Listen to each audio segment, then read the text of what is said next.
Welcome to this week's online assembly. Following on from Mrs. Schnettler's message to you at the end of last week, I thought I'd encourage you in a different way of thinking about where we are currently. I know many are concerned about getting behind, but I'd like to suggest that you not become too concerned about this, as we will ensure the learners of our school are not disadvantaged. Be careful of comparing with other schools. Each school has its own culture and approach, and we believe in the path that we have chosen. I do not know each of your circumstances and realize each of you have very different spaces you are in during lockdown. So take from the following what fits in with your particular environment. I suggest you find a good balance between your schoolwork and being part of the family or group of people you are in lockdown with. Maintain your own dignity and self-worth. Set up a routine which includes tidying your sleeping space, getting dressed into something other than your PJs, and brushing your teeth. Before you even start thinking of doing any schoolwork, check if you could give a few minutes tidying the kitchen or making coffee for the rest of the family. Remember, all of those in lockdown with you have tasks other than household chores to do during the day. Play your part. Set aside some time to read a good book and limit your non-productive screen time to less than 2 hours a day. Too much screen time, binge watching series, playing games, or endlessly scrolling through social media can be destructive for your brain. Take some time each day, even if it's only 5 minutes, to sit near a window and mindfully listen to the sounds outside of your living space. Do something creative, even if it is taking the same photo each day, to see how things change over time.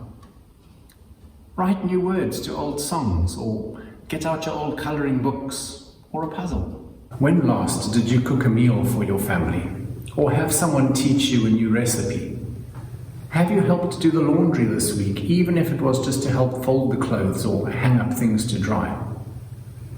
Have you had the joy of eating together as a family and having a good chat and a laugh?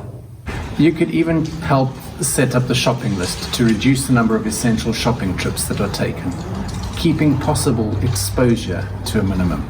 Have you taken time to call or say a prayer for a health worker, shop assistant, or someone you know who is still running an essential service? During this time of being kept away from school, there's so much more you can learn than the important academic work. This is the time that you are being forced to learn empathy, patience, and understanding. Make the most of this opportunity, as you could one day look back on it and be grateful for how it has shaped your life. Remember, you and all those in your space need to support each other. For those of you who might be experiencing any threat to your personal or mental well-being, reach out to those around you and make use of the helplines that are available, particularly if you're experiencing any gender-based violence. We're living in a very different time, and we'll all be dealing with this in our own way. This will pass and we will all return to a new normal. Here is what some of the staff have been up to in the last few weeks.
It's very weird walking around an empty school, and you, the soul of the school, are sorely missed.